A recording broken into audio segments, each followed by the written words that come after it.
there's a decision-making model that my uncle drew up that helped him think through how to apply scripture to business decisions. And it just it's 2 pages, and it's loaded with scriptural references about confronting lovingly and all the different things that you have to do to properly apply the gospel to your work. And it includes, like I say, like truth telling and confronting, not just being nice and let's all get along. And it talks about taking risk and diversifying and just a lot of different things. And the standard, for example, of Christ in the room, if he was in the room, what decision would you make? Is it different than the one you thought about making prior to that question? So they applied that. Then they asked their board members to support it. They didn't ask their board members to all be Christians. They asked their board members to all support their values and the values that they had identified as being important to the company. They even codified it in our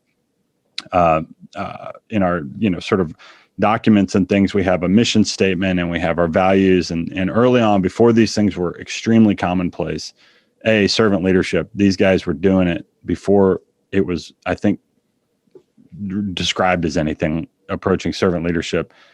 B, they were in the mission statement, vision statement kind of world early on. And again, these are 2 relatively inexperienced people. These were not MBAs.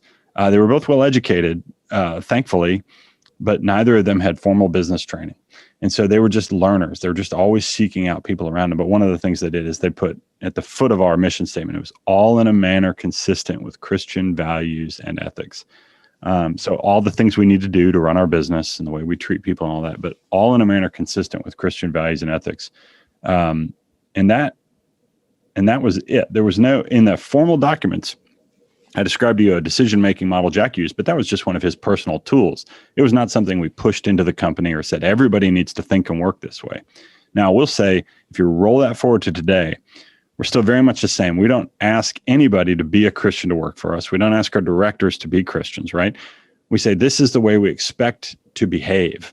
So these are the things that we want to see, the fruit we want to see from all of us. So it doesn't matter if you're a Christian or not a Christian, honesty is important. Forgiveness is important. And so we've modeled this out. And another one of your guests on our earlier podcast, Joel Manby, really did an awesome job. When he served as our CEO, he did the best job of taking the thought life of a Christian individual and translating it into how do we think about, how do we apply this to work and employment and employees, and in a way that doesn't require anybody to have a heart change, but just simply says, these are the values we want to promote. And so that happened early with Jack and Dad and our board, and it continues today.